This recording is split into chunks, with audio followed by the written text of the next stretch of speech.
the shooter that was supposed to destroy Call of Duty. You want to take a guess? We always wonder if any other game out in the market was going to take Call of Duty's reign. And to see only if there's one game, just one game that could dethrone Call of Duty. Especially at a time where Call of Duty was down bad with Modern Warfare 2 and 3 and Vanguard. But there was one game that people were highly anticipating on, hoping that this game in particular could be the COD killer. And of course, that game was XDefiant. And for anybody that was living under a rock around 2023, 2024, I'll break down XDefiant for you. It was basically a first-person arena-style shooter developed by Ubisoft. It featured multiple factions throughout Ubisoft's IPs, in particular with Tom Clancy, with The Division, Splinter Cell, Ghost Recon, Siege. And it was basically their approach of being the head honcho of the FPS world. It was positioned to be rivals to Call of Duty, trying to captivate players with the fast-paced gameplay, PvP modes. And without even telling you about how the gameplay felt, let me just list you the PvP modes that they have. They had a game mode called Escort, which was literally Safeguard from Black Ops 3. Zone Control was basically control from COD. They have Domination. They have a game mode called Occupied, which is their version of Hardpoint. And you have a game mode called Hotshot, which was Kill Confirmed. And you can see where I'm going with this. They were just blatantly ripping off Call of Duty. And Call of Duty is not no saint to that anyways. They're just as guilty of ripping off game modes from other games, ripping off specialists from Destiny, the Battle Pass system from Fortnite. Come on, it's no surprise. But Call of Duty figured out a way to twist it into their own, and somehow Call of Duty is still succeeding to this day. But the one key thing that XDefiant had and Call of Duty didn't was that it was free to play. Yes, no $80 price tag. And no, it did not feel or play like a cheap app game. So XDefiant was getting much attention and recognition during the period of Modern Warfare 2's release, as well as Modern Warfare 3's, into which, with no surprise, the fans were very much not satisfied and disappointed, coming from the quote-unquote success of Modern Warfare 2019, which was basically carried by Warzone. I don't care what anyone has to say about that. But of course, people were looking for an out from the franchise, and that's where XDefiant came along. An alternative to where people saw the potential of what could become the COD killer. And this is where the hype started to cripple in. The beta.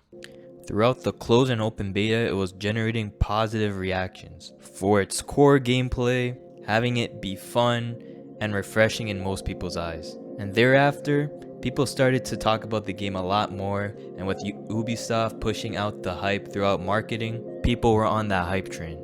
And it was then only a matter of time of when will the game will be released. Because at that point, the closed beta released around April of 2023, just around the halfway point of MW2's life cycle at the time. It was considered a dead period. People were just done with the game after the first season. But this gave XDefiant the opportunity to identify themselves.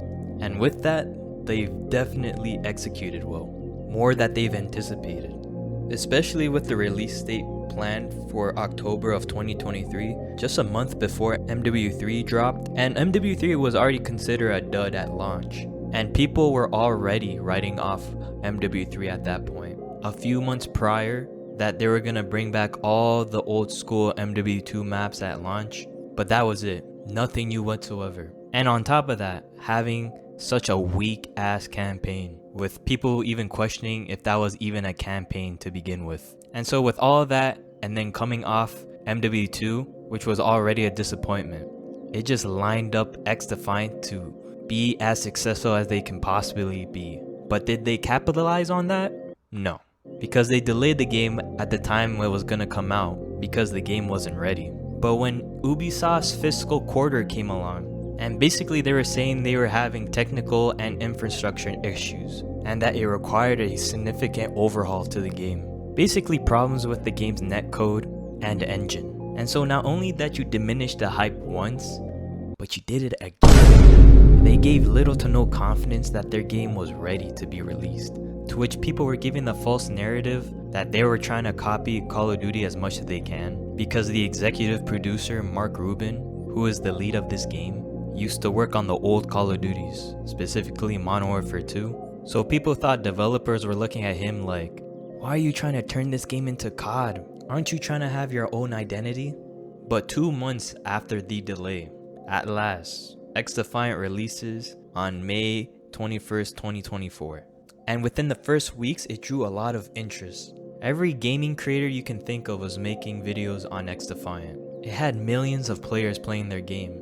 It even had queue times when you were trying to log into their servers. And so everything was going their way. But after all that, they started to struggle to retain all the players. So how did this all started to fall apart? Well, they had technical issues. Still having issues with the netcode, the engine, which caused hit registration problems. And with that, that's a huge problem on its own. That's an issue that should have been resolved and fixed before the game even launched. Because at that point, what's the whole point of even playing XDefiant if you're not going to have fair gunfights? And so that alone is already a recipe for disaster. And then you had a balancing issue. Team balancing, you'd be a solo player going up against full parties. You'd always be on the losing side 9 times out of 10.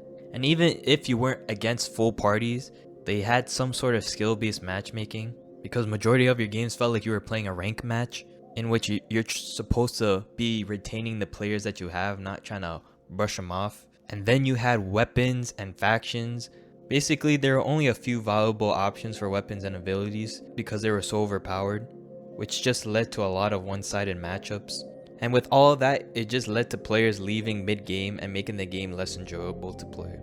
Sometimes you'll be halfway into a match and then check the scoreboard and half your team is gone. And I'm just like, ayo, what the f?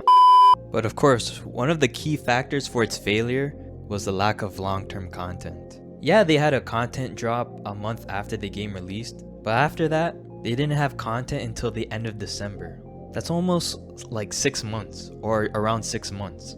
And for a free-to-play game, with other games like Fortnite and Apex for example, they're releasing content like every month or 2. So the fact that you had to wait 6 months for another content drop, and with the game getting stale already through mid-July, it was already a bad look, man. Especially with all those players that you retain from the hype that you guys built up. It was only a matter of time for where they just had to deliver. But with that, there was also another main issue, to where the game just ultimately felt like a bare bones Call of Duty. There was little to no innovation, even though you had abilities, but you can just count that as specialists from Call of Duty. There wasn't much customization, and they had a rank mode that wasn't really legit, or on top of what it was supposed to be.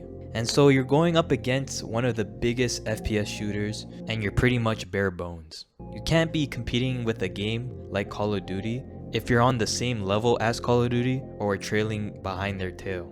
Or else what's the point? What's the point of even garnering all that hype and not delivering and outperforming your competition? And just when they announced on December of 2024 that they're gonna be shutting down their game completely next year, that same month they dropped their Season 2 content. And with that, they're dropping all sorts of numerous new maps, factions, weapons, game modes, skins. They were going all in, but it was too little too late. And then on June 3rd of this year, the game has shut down completely. What could have been a COD killer if they were to stay the course, and had they fixed all of their technical issues, and if they had more content to offer, they probably would still be around. But I don't believe they would have been leveled with Call of Duty. Maybe just enough to stay relevant, generate some profits, but the game was just a bit too bare bones. And so the game just needed more content, but it just wasn't there. But anyways guys, let me know what you guys think about the video. If you have any thoughts about XDefiant, let me know down in the comment section. And yeah guys, thanks for watching.